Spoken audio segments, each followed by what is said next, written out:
Dear students, हम लोग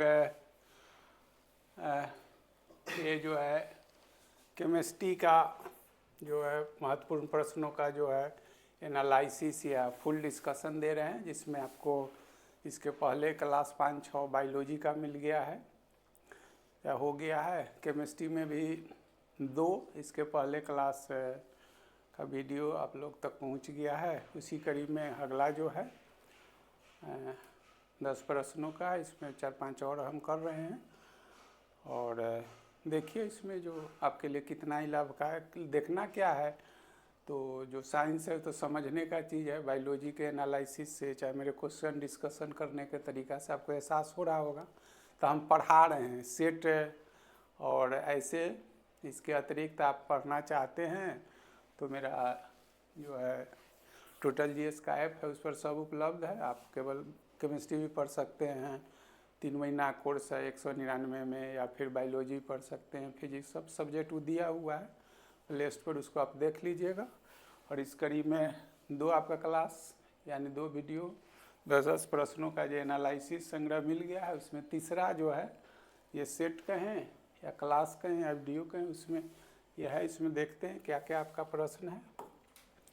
तो जो सब क्वेश्चन लिया गया है ढंग का, जिसमें टीचर की भूमिका है, चाहे आपको टीचर समझने की ज़रूरत होती है, रटने वाला चीज़ है, तो उससे तो प्रश्नों का संग्रह है, उसमें सब तरह का क्वेश्चन जो हम कराएंगे। तो क्वेश्चन कह रहा है कि पोटेशियम, तो यहाँ पर देखिए पोटेशियम का ऐसे यूजुअली जो होता है 19 होता है, 39, लेकिन आइसोटोप्स लिख दिया गया है। तो ये भी होता है, ऐसा नहीं है से पोटेशियम 19 और 40 होता है। तो जो लोग पढ़े होंगे उनको लगेगा जो हम तो जानते हैं पोटेशियम 19 और 39, तो 40 भी होता है। सब न्यूट्रॉनिक आइसोटोनिक जो पढ़ेंगे तो उसमें होता है, लेकिन आपको स्पष्ट कर दिए हैं यूजुअली जनरल जो आप जानते हैं पोटेशियम का एटॉमिक नंबर 19 और परमाणु द्रव्यमान जो है 39 होता है। तो यहाँ पर जो लोग पढ़े हैं उनके लिए चाहे जानना भी है तो अपेक्षाकृत अधिक एक और भी चीज़ लिख दी है, अधिक्रियाशील होता है। ये भी एक क्वेश्चन पिछला क्लास में देखिएगा, हम बता चुके हैं। फिर पूछ रहा है जो आवर्त सारणी, आधुनिक आवर्त सारणी, तो आवर्त सारणी जो है 1917 का है। सब क्वेश्चन आपको बोल रहे हैं। मोसले का पीरियोडिक टेबल है ये, पीरियोडिक टेबल, जिसको long form of periodic table भी बोलता है। लॉन्ग फॉर्म सारा हम क्वेश्चन बोल दिए यहाँ से, जो आप सेट उट में यहाँ जनरल क्वेश्चन आप बनाते हैं, रटते हैं, तो सब। तो अब उसमें पूछ रहा है कि यह पोटेशियम जो है वो किस वर्ग या समूह तथा आवर्त, तो यहाँ पूछ रहा है ग्रुप हो गया, एंड पीरियड पूछ रहा है। आपका प्रश्न पहले तो ये है, समझे। वर्ग समूह एक ही चीज़ है, क्लास या आवर्त मतलब पीरियड, ये समझ गए होंगे। अब इसमें आपको देखना है कि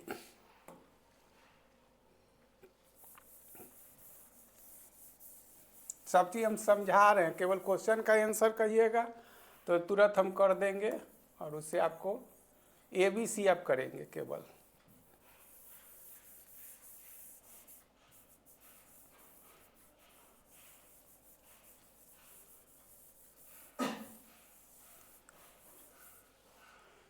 तो इसमें देखिए पहले तो कोई आवर्त सारणी है तो ऐसे वाला जो होता है, ऐसे वाला ये, तो जो वर्टिकल जिसको कहते हैं उदग रूप में, इसको वर्ग या समूह कहा जाता है, समझे।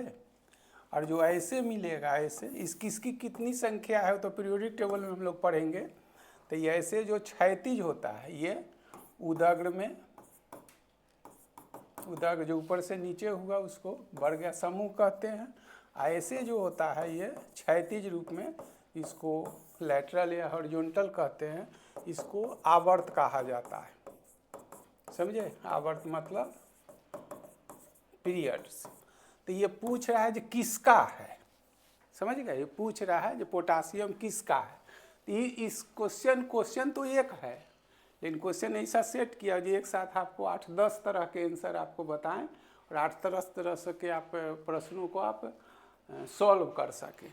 तो ये तो आप हो गया कि ऐसे वाले को आवर्त, ऐसे वाले को वर्ग, ऐसे वाले को आवर्त हो गया। अब पूछ रहा है जो पोटासियम का क्या होगा, तो पोटासियम के लिए आपको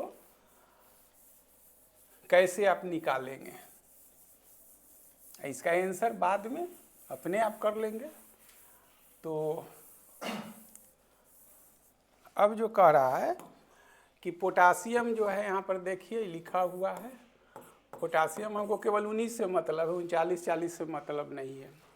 तो ये जो है सो इसका परमाणु संख्या है, समझ गए, परमाणु संख्या है। अब परमाणु संख्या होता क्या है, तो किसी तत्व में उपस्थित कुल प्रोटॉन की संख्या परमाणु संख्या कहलाती है, जिसे जेड से रिप्रेजेंट किया है। Total number of proton present in the respective element is termed as atomic number that is represented by capital Z. माने किसी तत्व में उपस्थित कुल प्रोटॉन की संख्या उस तत्व का परमाणु संख्या कहलाता है, जिसे कैपिटल जेड से रिप्रेजेंट किया जाता है। और जितना किसी तत्व में प्रोटॉन होता है उतना ही इलेक्ट्रॉन होता है, that is why atom is neutral. मैंने यही कारण है कि परमाणु उदासीन होता है, मतलब जितना प्रोटॉन होता है उतना ही इलेक्ट्रॉन। अब प्रोटॉन पर धन आवेश होता है, इलेक्ट्रॉन पर न्यूट्रॉन ऋण आवेश होता है। तो यही कारण है जो परमाणु उदासीन पढ़े होंगे 9th 10th 11th 12th में, +2 में आता है जो परमाणु उदासीन क्यों होता है। तो यही जो बोलते हैं लिखा जाता है 2 4 5 नंबर वाला में। तो जितना पी होता है तो इसको हम रिप्रेजेंट करते हैं जेड से, और जेड जो होता है पी के बराबर होता है, जितना पी होता है ई होता है। और ऊपर वाला जो है से आपका ये 39 जो है 39, इसको ए बोलते हैं, ए मतलब परमाणु द्रव्यमान, और ये P+N होता है, इसको कहते हैं परमाणु द्रव्यमान, और इसको कहते हैं परमाणु संख्या। समझ गए होंगे, ये 2 चीज़ है। अब जो है हम वर्ग और आवर्त कैसे निकालेंगे, तो इसका अगला जो चीज़ है आप देखिए,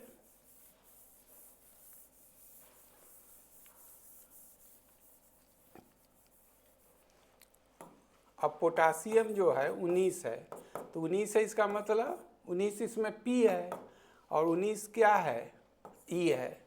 तो ये इलेक्ट्रॉन का वितरण, तो इलेक्ट्रॉन का वितरण कई तरह से किया जाता है। तो एक जो ऐसे ये अगर पोटासियम के लिए ये केंद्रक है, तो 1 ऑर्बिट है, 2 ऑर्बिट है, 3 है, 4 भी होगा इसमें। तो ये जो हो गया ये केंद्रक हो गया न्यूक्लियस, तो इसमें P+N रहता है, और इस पर जो होता है इलेक्ट्रॉन चक्कर काटते रहता है, ठीक है, इलेक्ट्रॉन चक्कर काटते हैं। तो ये इलेक्ट्रॉन का वितरण जिसको कहते हैं, इसको इंग्लिश में इलेक्ट्रॉनिक कन्फिगरेशन कहता है। ये तो पूरा पढ़ना पड़ेगा चैप्टर। तो इलेक्ट्रॉन का वितरण 2 तरह से होता है, shell wise, K shell, L shell, M shell, और एगो सब सेल जिसको ऑर्बिटल बोलता है। तो एक इसमें और भी आपको एक चीज़ सीखना पड़ेगा।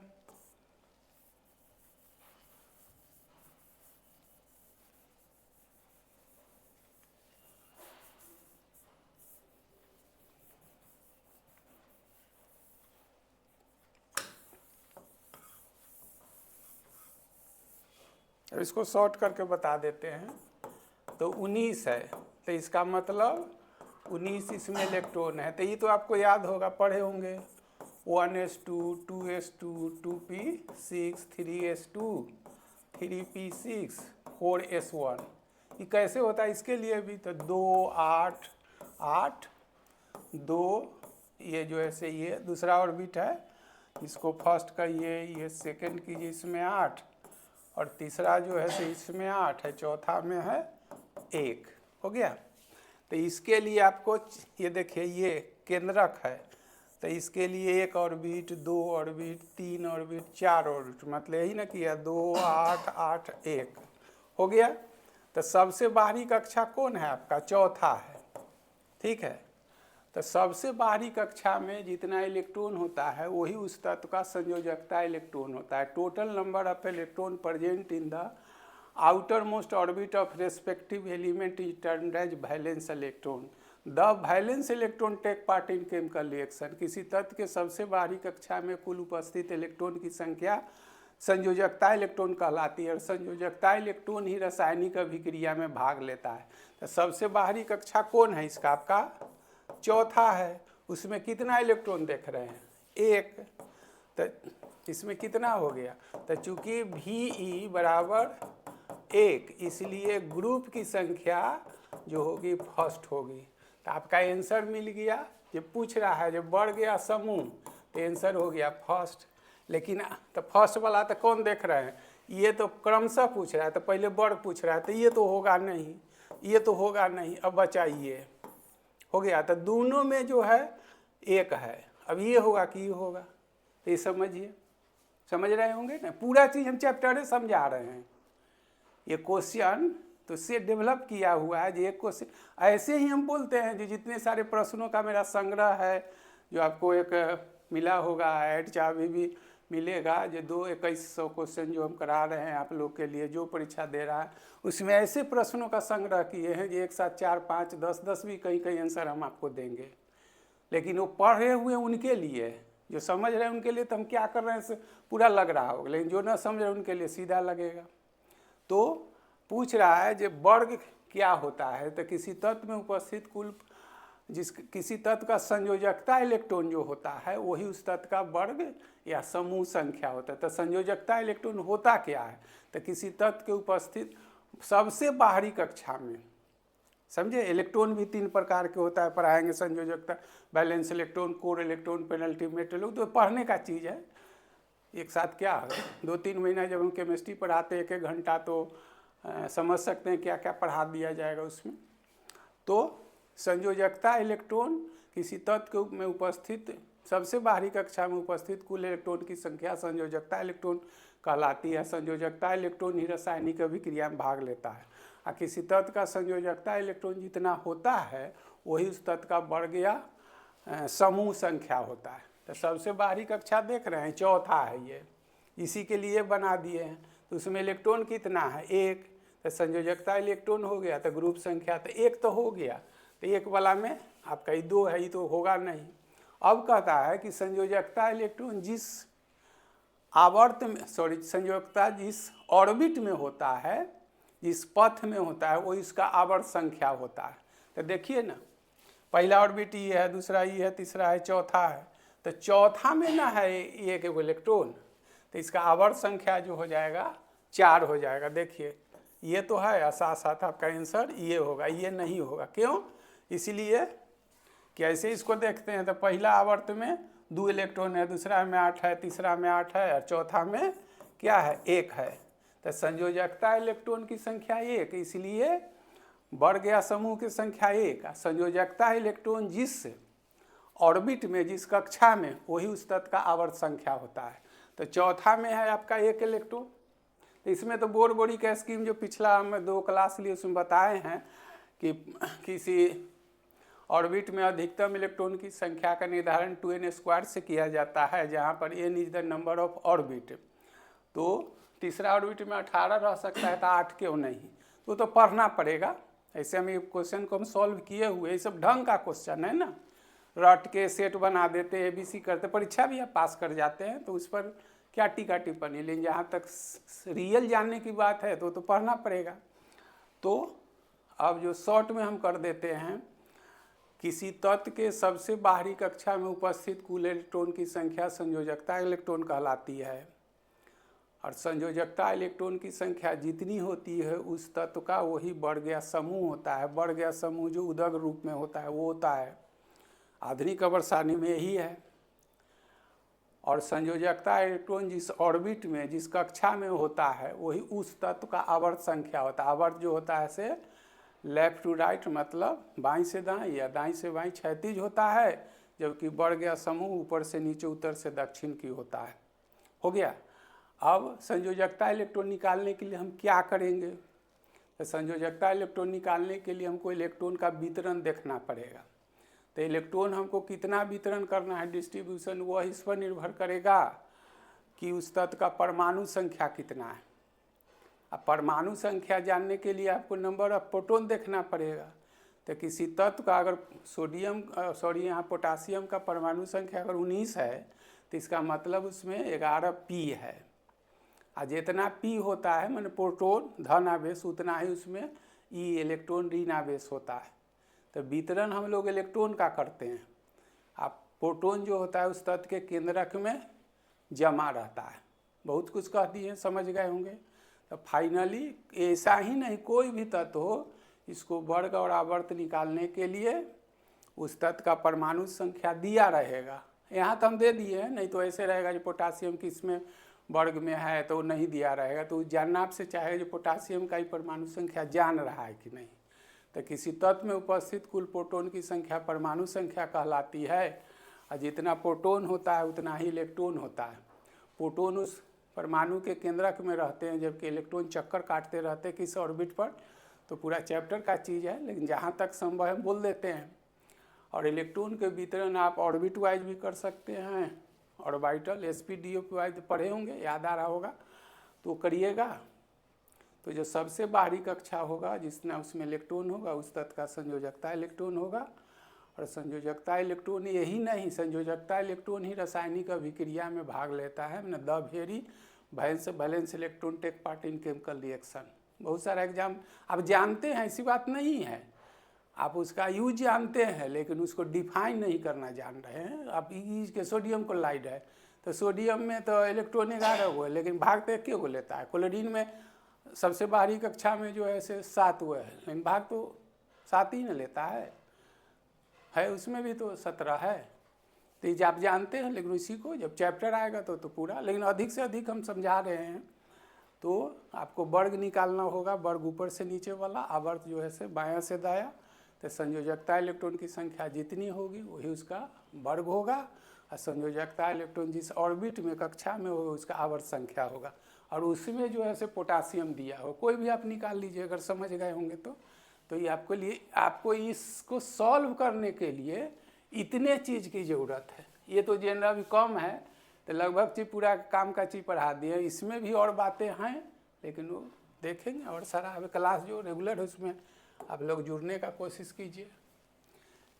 यूरेनियम में न्यूट्रॉन की संख्या भी हाल ही में क्वेश्चन पूछा था बीपीएससी में, कितना है हो गया। तो यूरेनियम जो है से देख लीजिए, यूरेनियम जो है से रेडियो एक्टिव एलिमेंट है।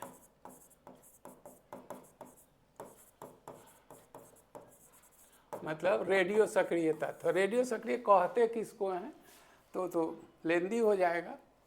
तो यहाँ पर ये जो आपका क्वेश्चन कह रहा है कि यूरेनियम 92 और 238, ठीक है। तो नीचा वाला जो है ये परमाणु संख्या, इतने से चीज का काम करना लीजिए, आपको टीचर थोड़ी बनना, परीक्षा पास करना है।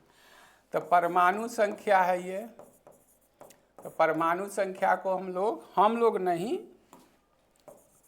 केमिस्ट्री में परमाणु संख्या को जेड से रिपोर्ट, अपने आप में क्वेश्चन है आपका, कैपिटल जेड से निरूपित करते हैं। और जेड क्या होता है, पी होता है। और जितना पी होता है उतना ही ई होता है। तो नीचा वाला हो गया परमाणु संख्या और ऊपर वाला हो गया ये 238 जो है वो परमाणु द्रव्यमान है। तो जिस प्रकार से परमाणु संख्या को कैपिटल जेड से हम लोग निरूपित करते हैं, परमाणु द्रव्यमान को ए से रिप्रेजेंट करते हैं। और जेड बराबर पी होता है। अब जितना पी होता है उतना ही ई होता है। तो ए जो होता है पी प्लस एन होता है। अब समझ गए। अब इसमें परमाणु संख्या जान गए, परमाणु द्रव्यमान जान गए, तो नंबर ऑफ न्यूट्रॉन्स जानने के लिए आपको ए माइनस जेड करना पड़ेगा। कुछ है तो नहीं। तो आपका ए कितना है, ऊपर वाला देखे है ना 238 है। जेड कितना है 92। तो घटाइएगा तो आपका कुछ है। पूरा जानने के लिए आपको क्रीमे चीज़ बता दिए। माने रेडियो सक्रियता तो होता क्या है, तो ऐसा तत्व जो स्वतः अल्फा बीटा गामा का निष्कर्षण करता है। Such an element which emits spontaneous alpha, beta and gamma ray, that is termed as radioactivity, and such element is known as radioactive element। मैंने वैसा तत्व जो अल्फा बीटा गामा किरणों का स्वतः उत्सर्जन करता है वह रेडियो सक्रियता कहलाता है, और वैसे तत्व को रेडियो सक्रिय तत्व कहलाते। तो ऐसा होता क्यों है? तो स्वतः इसलिए इसका केंद्रक अनस्टेबल होता है। अनस्टेबल मतलब अस्थायी। N/P का वैल्यू तो पूरा चैप्टर है, उसमें कितना बोले। और रेडियो एक्टिव एलिमेंट जो होता है वो एनर्जी प्रोड्यूसर होता है, ऊर्जा उत्पादक होता है, जिसमें आप यूरेनियम जो है आप देखते हैं 92 और 238। तो 92 नीचा वाला है, इसे समझिए जो लोग न समझते हैं। नीचा वाला को परमाणु संख्या कहिएगा, ऊपर वाला को परमाणु द्रव्यमान, भार नहीं, एटॉमिक मास है। ये भार और द्रव्यमान में अंतर होता है। तो नीचा वाला को परमाणु संख्या को हम लोग कैपिटल Z से निरूपित करते हैं, परमाणु द्रव्यमान को कैपिटल A से। और Z जो होता है P के बराबर होता है, चूँकि जितना P होता है उतना ही होता है, इसलिए कि परमाणु उदासीन होता है। और ऊपर वाला A जो है आपका प्रोटॉन प्लस न्यूट्रॉन का योग है, समझ गए। तो कह रहा है जो न्यूट्रॉन की संख्या आप P बराबर तो E जान लिए, लेकिन न्यूट्रॉन जानने के लिए आप क्या कीजिएगा, तो A में से Z घटाइए, तो आपका ऊपर वाला 238 है, तो क्या होगा 100। समझ काम का चीज़ सब बता दिए। फिर भी ज़रूरत होगा तो आप लोग जो मेरा रेगुलर बैच है उसमें साइंस, अभी तो केमिस्ट्री नहीं शुरू हुआ है, बायोलॉजी पहले होगा, तो इसमें जुड़ना चाहिएगा तो जुड़ लीजिएगा। नहीं तो इससे जो आपका काम चल रहा है तो देखते ही तो मिलते रहेगा आपको। निम्नलिखित में से कौन सा समूह समन्यूट्रॉनिक आइसोटोनिक? तो यहाँ पर क्या हो गया, आइसो मतलब सेम, और न्यूट्रॉन मतलब न्यूट्रॉन सेम होना चाहिए, क्या चीज, सेम न्यूट्रॉन्स हो गया। तो आप क्या जानते हैं, अभी तक नंबर ऑफ न्यूट्रॉन लिखे हैं ना। X कोई एलिमेंट है, तो यहाँ वाला Z है, यहाँ वाला A है, तो Z बराबर P है, और P बराबर E है, और ये जो है से P प्लस N है, हो गया।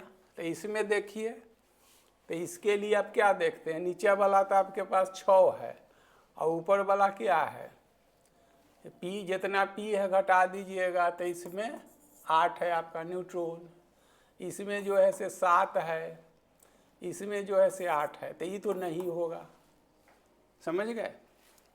फिर कह रहा है जी इसमें 6, तो इसमें 6 है, तो इसमें कितना न्यूट्रॉन है, ऊपर वाला से नीचे घटाइए ना, तो इसमें 8 है, इसमें 7 है, इसमें तो ये गलते दिया हुआ है, तो इसमें तो 0 हो गया, तो ये भी नहीं होगा। इसमें जो है से आपका क्या है, 8 है, इसमें 7 है, इसमें 8 है, तो ये भी नहीं है, ये भी नहीं होगा। इसमें जो है से 8 है, इसमें भी 8 है, और इसमें 8 है, तो आपका आंसर यही हो गया, समझ गए। मतलब न्यूट्रॉन निकालने के लिए बताए हैं ना कि नंबर ऑफ सब न्यूट्रॉन कहता है। न्यूट्रॉन्स क्या है, A माइनस Z, तो A वाला ऊपर वाला है, नीचा वाला, तो ऊपर वाला में से घटाइए सबका, तो सबका बराबर है। तो ये क्या है, ये कार्बन के लिए ये C614 जो है ये क्या है, Z है, ये A है, Z बराबर P है, बराबर E है, P प्लस N है। क्या क्या बतावे, बस जो लोग ना समझते हैं, चाहे जिनको ना बैकग्राउंड है साइंस, तो ऊपर वाला में से नीचा घटाइए, आप देखिएगा तो 14 में से 6 घटाता 8, 15 में से 7 घटाता 8, 16 में से 8, तो आंसर आपका ये हो गया। ऐसे ही तत्काल सीख लीजिए। बेपरमाणु जिसमें प्रोटॉन की संख्या समान लेकिन न्यूट्रॉन की संख्या भिन्न भिन्न होती है, आइसोटोप्स कहलाता है। हम लोग तो पढ़े थे ऐसे, आइसो का मतलब सेम, टॉप्स का मतलब है प्लेस इन पीटी, मतलब आवर्त सारणी में स्थान समान हो। तो वैसा तत्व आवर्त सारणी जो अभी जो है आधुनिक आवर्त सारणी, आधुनिक आवर्त सारणी परमाणु संख्या पर आधारित है, जेड पर आधारित है, समझे? ये मोसले का प्रयोग। लेकिन आप जो मेंडल पर जब क्लास होगा जिसमें उसमें जुड़ते हैं पढ़ते हैं तो मेंडलीव का भी पीरियोडिकल पढ़ाया जाएगा जो परमाणु द्रव्यमान पर था, ठीक है। तो ये क्या कहता है, आइसोटोप्स मतलब स्थान। तो किसी तत्व को किस वर्ग में रखा जाएगा उसके गुण पर निर्धारण किया जाता है। गुण का निर्धारण परमाणु संख्या से किया जाता है। यही कारण है कि आधुनिक आवर्त सारणी जो है वो मोसले का पीरियोडिक टेबल है, 1917 का बना हुआ अंग्रेज वैज्ञानिक है जो वर्तमान जो आधुनिक मॉडर्न पीरियोडिक टेबल है परमाणु संख्या पर है। किसी तत्व के गुण के आधार पर उसका वर्ग का निर्धारण होता है। गुण का निर्धारण परमाणु संख्या पर किया जाता है, न कि परमाणु द्रव्यमान पर। तो आइसोटोप्स हो गया, आइसोटोन हो गया, सम न्यूट्रॉनिक अभी कैसे निकालना है, आइसोबार हो गया, दबाव या प्रेशर हो गया। आइसोमर्स तो जो है एक ऑर्गेनिक का, इसको हिंदी में समयाभी भी कहता है। तो such a compound which having same molecular or chemical formula but different in structure formula is termed isomers and such phenomena is known as isomerism। माने वो ऐसा कार्बनिक यौगिक जिसका क्या हो, रासायनिक सूत्र जो हो समान हो लेकिन संरचना सूत्र भिन्न भिन्न हो, वो समावयवी कहलाते हैं और वैसी घटना समावयवता कहलाती है। और कार्बनिक यौगिक में ब्यूटेन से पहले, तो लिखाइए दें क्वेश्चन है, यही आएबे करेगा, दूसरा क्या आता है। ब्यूटेन से पहले जो है समावयवता आइसोमरेस नहीं, तो जैसे नाम सुने होंगे मीथेन, ईथेन, प्रोपेन, ब्यूटेन, तो ये सब अल्केन है। मीथेन, ईथेन, प्रोपेन तक जो है से आइसोमेरिज्म नहीं दिखाता है, आइसोमर्स नहीं है। लेकिन पूछेगा जो सबसे कम संख्या वाला जो समयाभी भी कौन होता है, तब ब्यूटेन, इसलिए कि ब्यूटेन का नॉर्मल ब्यूटेन है, आइसोब्यूटेन भी होता है। तो सब पढ़ने का चीज़ है, जितना संभव है हम बोलते हैं। ये तो उन लोगों के लिए ज़्यादा लाभकारी जो पढ़े हुए हैं, उनको लग रहा होगा जो हम क्या क्या क्रीम चीज़ आपको दे रहे हैं। जो लोग ना पढ़े उनके लिए तो लग रहा होगा जो क्या सर बोल रहे हैं। तो समावयवता आइसोमेरिज्म होता क्या है, तो ऐसा कार्बनिक यौगिक जिसका रासायनिक फार्मूला, केमिकल फार्मूला समान हो लेकिन संरचना सूत्र जो हो, स्ट्रक्चर फार्मूला भिन्न भिन्न हो, वैसे तत्वों को समावयवी आइसोमर्स कहा जाता है। और वैसी घटना समावयवता आइसोमेरिज्म कहलाती है। तो ब्यूटेन से पहले समावयवता नहीं होता है, माने आइसोमर्स जो होता है कार्बनिक यौगिक में, ये अल्केन है, अल्केन, मीथेन, ईथेन, प्रोपेन, तो प्रोपेन तक आपका आइसोमेरिज्म नहीं दिखाता है, आइसोमर्स नहीं है। ब्यूटेन से होता है, इसलिए कि ब्यूटेन नॉर्मल भी होता है और आइसो भी होता है। पेंटेन जब पढ़िएगा उसका पाँचवा C4H10 होता है, पेंटेन C512 होता है। तो आइसो नॉर्मल, आइसो और नियो भी होता है। तो पढ़ाने का चीज़ है, लेकिन जो समझते हैं उनके लिए सब हम बोल दिए हैं। हाइड्रोजन के किस समस्थानिक में न्यूट्रॉन नहीं होता, बड़ा कॉमन क्वेश्चन है। तो ये प्रोटियम। तो हाइड्रोजन के तो पिछले जो क्लास है चाहे उसमें वीडियो में इसी में देखिएगा, तो क्वेश्चन जो होता है हाइड्रोजन के समस्थानिक, अभी ना अभी तो बोले हैं, मतलब आइसोटोप्स,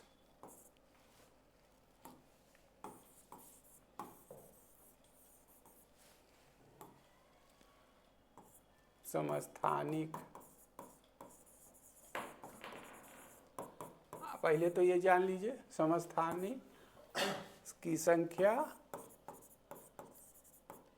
3 होती है। तो पिछले वीडियो में बताया हुआ है। जैसे में अब क्वेश्चन नया चीज़ उसमें जुट गया। तो पहला है आपका यही प्रोटियम, दूसरा है ड्यूटेरियम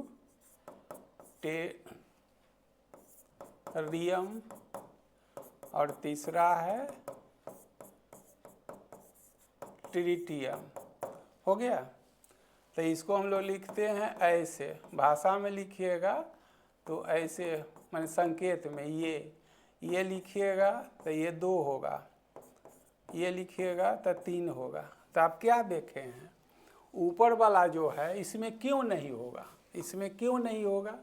तो इसको ऐसे भी लिखा जाता है, और में करके आप ऐसे भी लिख सकते हैं, 1 और ऊपर 0, ऐसे हाइड्रोजन 1 और इसमें 1, और इसमें हाइड्रोजन 1 और इसमें 2, ये भी तरीका, ये सब पढ़ना पड़ेगा।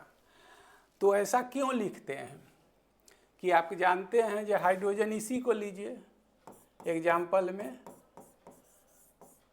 प्रोटियम को लिखे आपने, ऐसे लिखा, ये लिखा, तो ऊपर वाला क्या है, ये हाइड्रोजन के लिए ऊपर वाला जो है से क्या है, Z है, और Z वाला P है, P वाला E है, और ऊपर वाला जो 1 है ये तो A है ना, A है।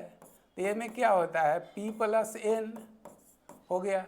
इसमें तो N है ही ना, P तो है ही है एक, P के बिना तो P तो है ही, तो 1 है, तो N कहाँ है इसमें, समझ गए ना।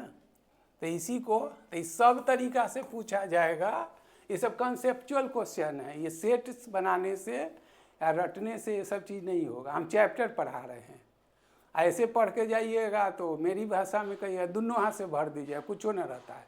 जो आप लोग देते हैं तो जो साइंस अच्छा ढंग से पढ़े उनके लिए कुछ नहीं रहता है। इसके बाद आपको पढ़ना है तो उसको तो क्लास में सब कुछ, ये पूरा चैप्टर पढ़ें तो उसमें समझ जाइएगा ही। तो जो प्रश्न सब आता है, जो लोग समझ रहे हैं उनके लिए तो बहुत कुछ लाभकारी है।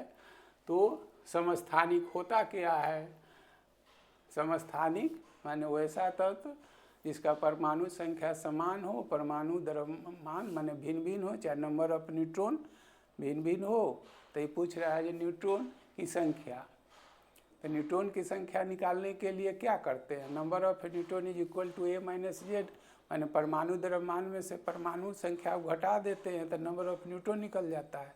इसे दूसरा क्वेश्चन है, पिछले ही क्लास में दिए हुए हैं, देखिएगा कि हाइड्रोजन के समस्थानिकों की संख्या कितनी, तो 3।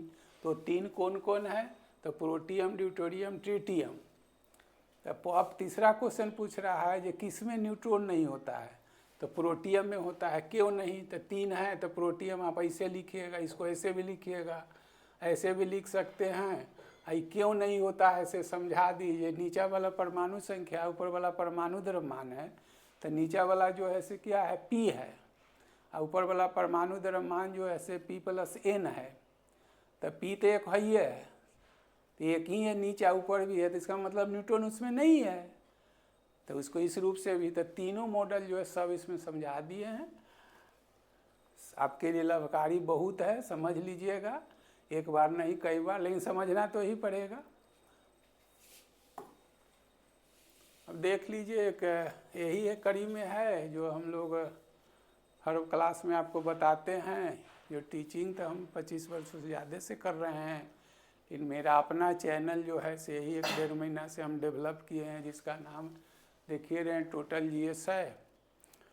ये ऐप भी एक्टिव है, बहुत बच्चे इस पर जुड़ भी गए हैं। 10 दिन से हम क्लास ले रहे हैं, 4 बजे से ज्योग्राफी 1 घंटा चल रहा है, हिस्ट्री चल रहा है, और ये तो आप लोग के लिए जो चल रहा है, और ADO चाहे और जो परीक्षा है उसके लिए हम 2100 क्वेश्चन जो है 2000 है, ज़्यादा ही है। ये आप लोगों से जुड़ने के लिए हमको आप परखिए, आपके लिए हम कितना लाभकारी सिद्ध हो रहे हैं टीचर। तो इसके लिए जुड़ने के लिए फ़ी नहीं रखे हैं, जो 2100 प्रश्न, इसमें और भी 1-200 बिहार का भी जो अभी ADO का परीक्षा आ रहा है, फिर अगला दरोगा का आ गया है, मदनी से। तो ऐसे प्रश्नों का हम अच्छे प्रश्नों का, अच्छे मीन्स जो इस प्रश्न में आपको हमसे सीखने की कोई ज़रूरत होती है या किसी टीचर से सीखने की, वो ऐसे प्रश्नों का हम संग्रह किया है, कलेक्शन किया है, नहीं जलूल भर दिए हैं। और हर प्रश्न में आपको 3-4 कहीं 10-10 प्रश्न, एक प्रश्न के साथ हम जवाब देंगे। इसको एक जुड़ने का एक तरीका, माध्यम बनाए हैं। वो फी कुछ नहीं है, 2 महीना 2.5 महीना आपको 1-1 घंटा तक के पढ़ाएंगे, उसका मात्र 99 हम फी रखे हैं।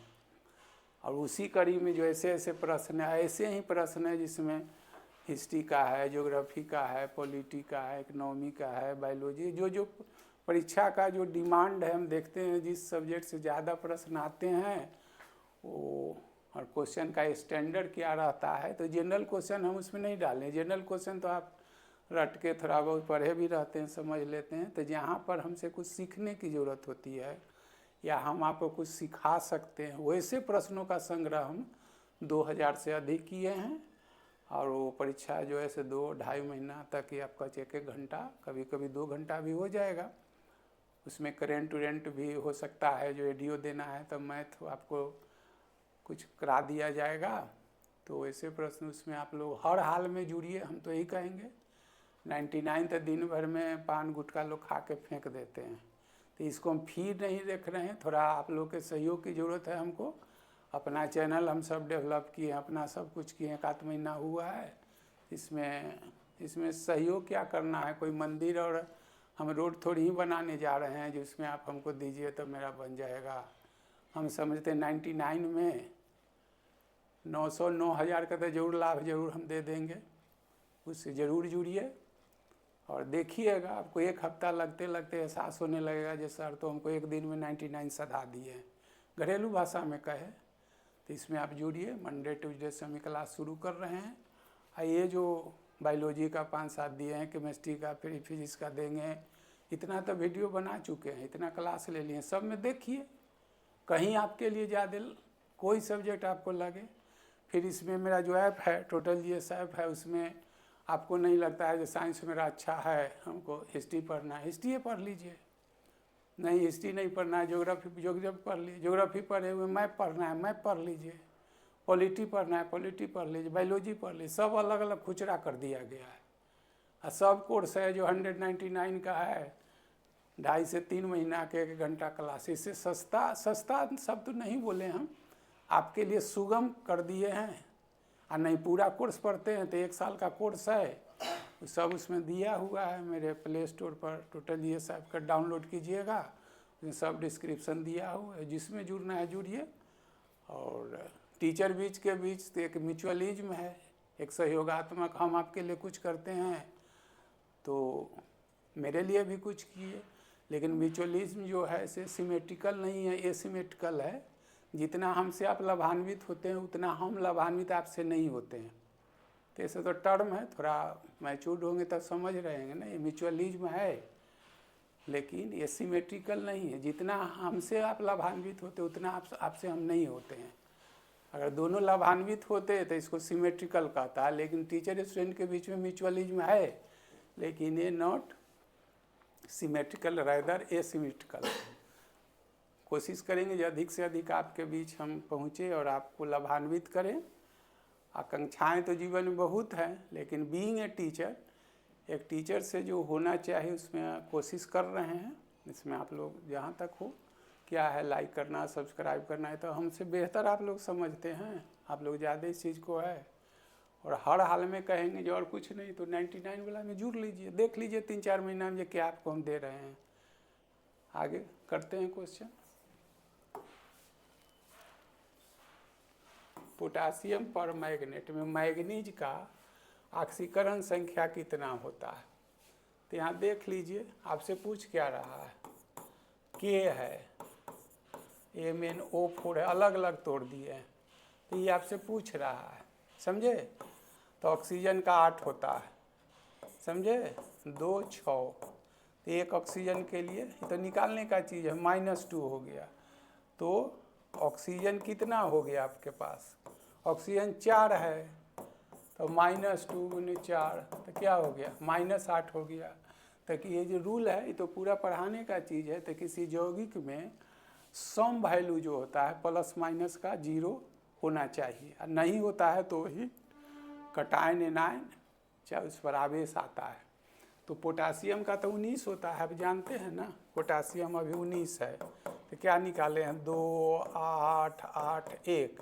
ये धातु है तो पोटासियम पर तो 1 होगा ही। तो पोटासियम का कितना हो गया?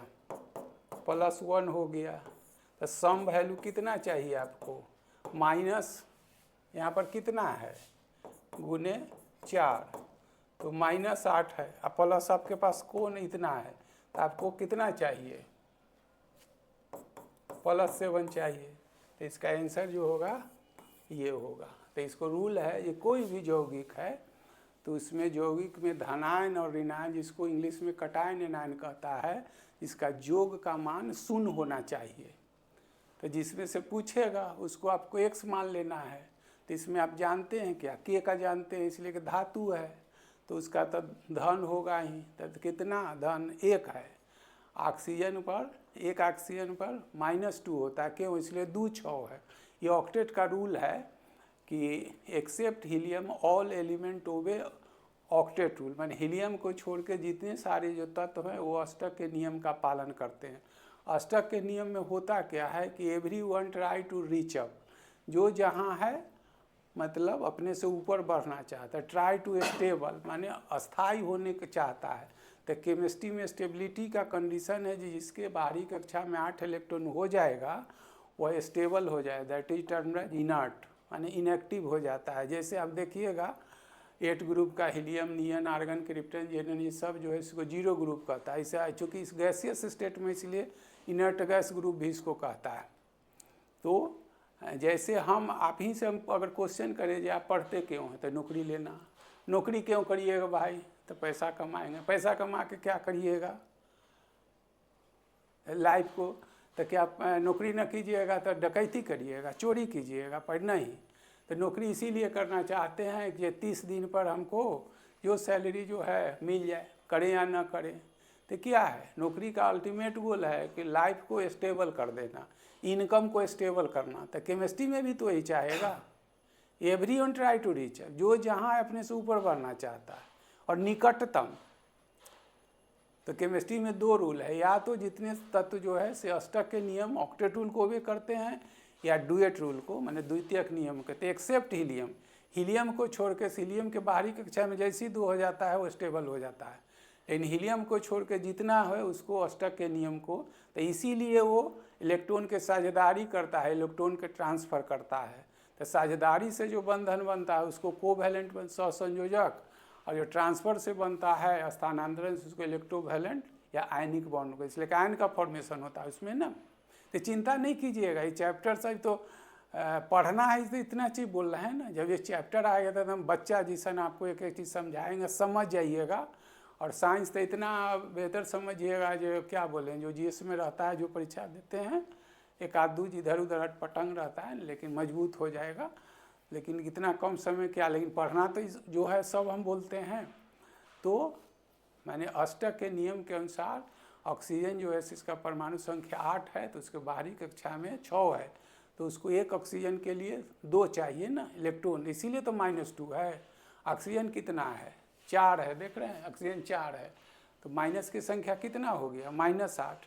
तो बोल रहे हैं जो पोटासियम परमैंगनेट एक यौगिक है, तो उसमें सम वैल्यू रूल बता रहे हैं, सम वैल्यू योग होता है 0 होना चाहिए। तो -8 है तो आपको +7 चाहिए, तो +7 में पोटासियम जो है उसको तो +1 है। तो ऐसे ही तब जो होगा से मैग्नीज का न होगा। यहाँ देख रहे हैं लिख दिए हैं कि +7, सब रूल बता दिए हैं। ऐसे भी कोई देखिएगा यौगिक, तो ये ख्याल रखिएगा कि किसी यौगिक में धनायन और ऋणायन मतलब कटायन चाहे धन आवेश और ऋण आवेश का योग जो होता है 0 होता है। अगर 0 नहीं होगा किसी में तो दूसरे से जुड़ेगा, वो किसी ने, तो उसको रेडिकल कहते हैं, मूलक।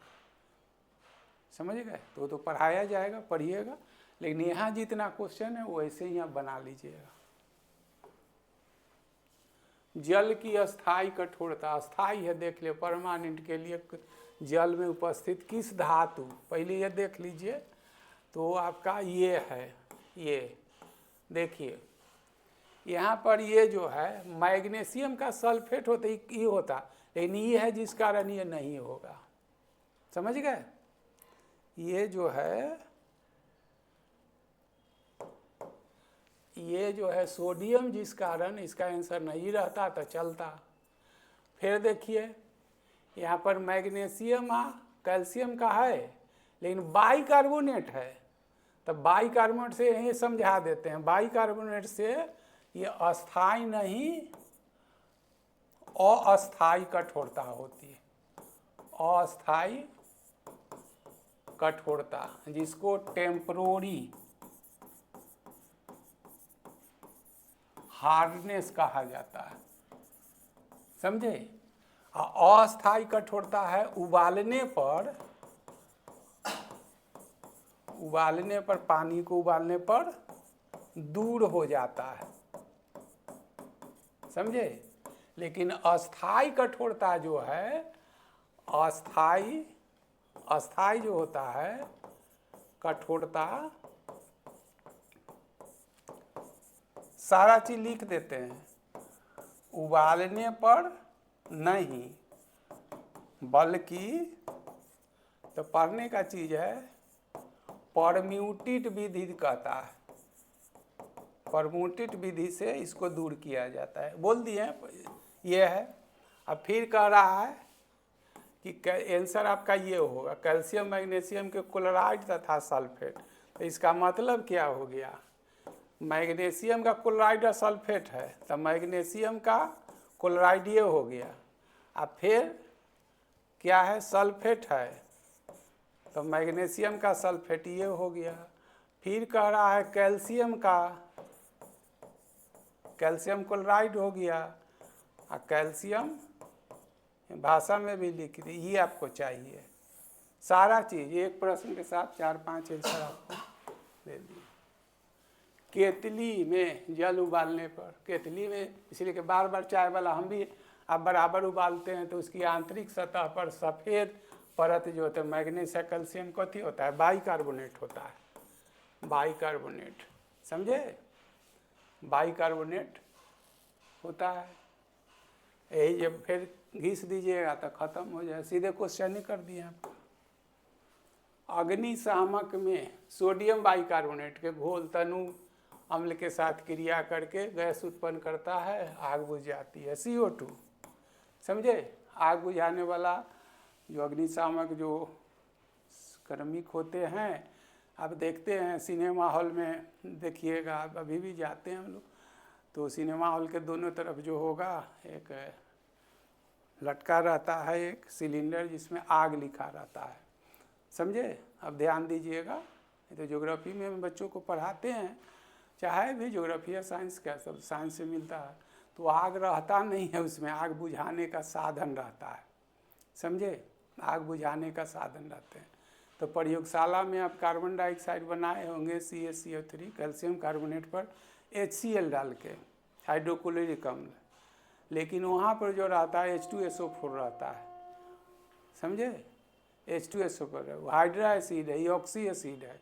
जब एसिड पढ़िएगा हम, तो हाइड्रा एसिड जो होता है, हाइड्रा एसिड से हमेशा अधिक क्रियाशील होता है ऑक्सी एसिड। ऑक्सी एसिड में H2SO4 है, HNO3 है, जिसको नाइट्रिक अम्ल से ज़्यादा सल्फ्यूरिक अम्ल जो होता है बैटरी में ही यूज किया जाता है, सल्फ्यूरिक अम्ल भी। क्या क्या बोले, तो वहाँ पर तुरंत हमको कार्बन डाइऑक्साइड चाहिए ना, कार्बन डाइऑक्साइड तो कुछ नहीं रहता, दोनों तरफ रहता है, बस कोई ऐसी आपके हमारे लाइफ में मिस हैपनिंग नहीं हो, घटना नहीं, तो कुछ नहीं, बस उसको जड़ कर दीजिएगा, और ऊपर जो निप्पल रहता है उसी में रहता है H2SO4 डाला, नीचे सोडियम बाई, एक बार इफर्वेशन फदफदाहट की एक साथ जो गैस निकलेगा तुरंत रिएक्शन करेगा, चारों तरफ CO2 मतलब भर देगा, सफोकेशन, दम तो घूटेगा लेकिन ध्वस्त होने से बच जाता है। तो ऐसा क्यों, इसको मैकेनिज्म समझिए। जो कार्बन डाइऑक्साइड बच देते तो पूरा साइंस है, केमिस्ट्री है ना, तो CO2 बनेगा, तो CO2 का मॉलिक्यूलर वेट आप देखिएगा, मॉलिक्यूलर वेट तो क्या होता है, 44 होता है। 44 कैसे हो गया, कार्बन का हो गया 12 और ऑक्सीजन का हो गया 32, सब चीज़ बता रहे हैं, 32 हो गया। और जो किसी गैस को जलने में सहायता करता है ऑक्सीजन O2, इसका होता है 32, 16 दूना 32, तो ये क्या हो गया, कार्बन डाइऑक्साइड चारों तरफ भर गया, ऑक्सीजन जो है से जलने में सहायता करता है। आप क्या करते हैं, जैसे लकड़ी गांव में अभी तो बहुत लोग यूज करते हैं, ठंडा में बुझ गया आपका, चूल्हा जला रहा है, मुंह से फूंक देते हैं, जलने लगता है, क्या होता है, ऑक्सीजन देते हैं। कोयला सुलगाते हैं, नीचे छोटा पंखा लगाते हैं, ऑक्सीजन देते थे, धधक जाता है, तो इसी ने कहते हैं ऑक्सीजन जलने में सहायता करता है। तो ऑक्सीजन जो जलने में चारों तरफ भरा हुआ आपके सराउंडिंग में, सिनेमा हॉल में और वहाँ पर CO2 भर गया, चारों तरफ भर गया। तो CO2 भर गया तो CO2 का आणविक जो भार होता है, मॉलिक्यूलर वेट 44 होता है, और जो जलने में सहायता कर 32 होता है। तो कार्बन डाइऑक्साइड 44 हो गया तो भारी हो गया, तो नीचे आ गया, ऑक्सीजन संपर्क कट गया तो संख्य बढ़ गया, तो अपने आप आग बुझ जाता है।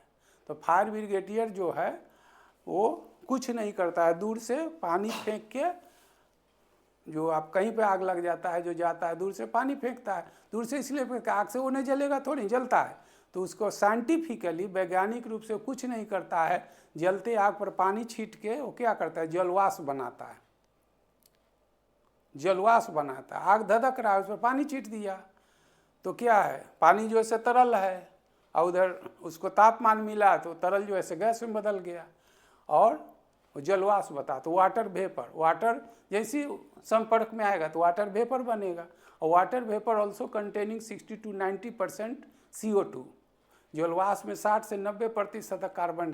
तो एक फायर ब्रिगेडियर जो जलती आग पर पानी फेंक के कुछ नहीं करता है, जल को जलवाष्प में बदलता है। जलवाष्प में क्या होता है, 90% तक वो क्या होता है, वो कार्बन डाइऑक्साइड है। कार्बन डाइऑक्साइड चारों तरफ जैसी मतलब जमा होगा तो ऑक्सीजन से संपर्क उसका हट जाएगा, नहीं संपर्क हटेगा तो स्वाभाविक आग बुझ जाएगा। वो चमत्कार कुछ नहीं करता, ये सब समझिए। बीइंग ए कंपटीटर, आप एक प्रतियोगी परीक्षा देने जा रहे हैं तो ये सब समझने का चाहिए। हम मैकेनिज्म बता दिए कि मैंने कैसे ही काम करता है, जो आप देखते हैं, बच्चे से देखते हैं, बच्चे से देखते हैं ना, जलती आग में बच्चे से हम आप नादानियों में जिस दिन कुछ नहीं समझता, आग जल रहा पानी छिट दे बुझ गया।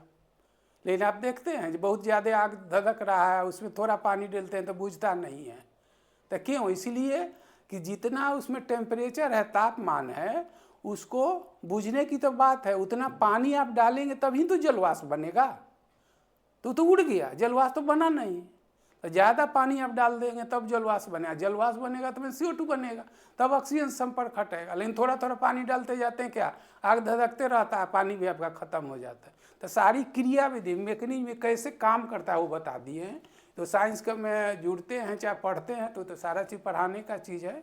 एक साथ क्या क्या करें, सब कुछ कर दिए हैं। तो CO2 बनाता है और कुछ नहीं करता है वो। सिरिका, देखिए सिरिका का जलीय विलयन जो होता है ये होता है सिरिका विनेगर, जिसको अचार उचार जो आप खाते हैं अचार, तो ये है। तो इसको आप पढ़िएगा, यही इसको पढ़िएगा ऐसे। मेरा उद्देश्य था, इसको तो लाते तो ऐसे भी लिखते ना, एसिटिक एसिड है ये, समझ गए। ये जो है से ये इसको पढ़िएगा फॉर्मिक एसिड, ठीक है। ये बताना था हमको केमिस्ट्री, तो यही जो है से आपको लाल चींटी काट लेता है।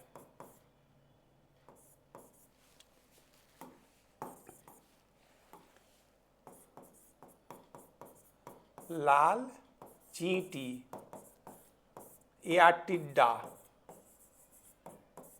काटता है, समझे ना, या बिच्छू, ये सब जो काटता है।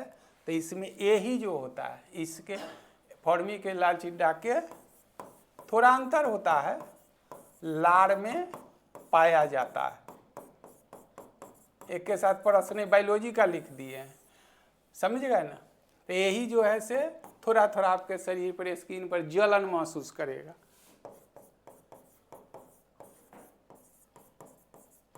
महसूस करता है, लेकिन कुछ अंतर है। जिसे ये काटता है तो जल लिए, लेकिन बिच्छू काटता है तो बेहोश भी हो जाते हैं। तो रहता है फॉर्मिक एसिड ही, लेकिन इसका वाला जो होता है ये ज़्यादा गाढ़ा होता है, और दूसरा होता है ये ज़्यादा अंदर तक पिनिट्रेट कर देता है, माने बेध देता है, जिस कारण बेहोश होता है।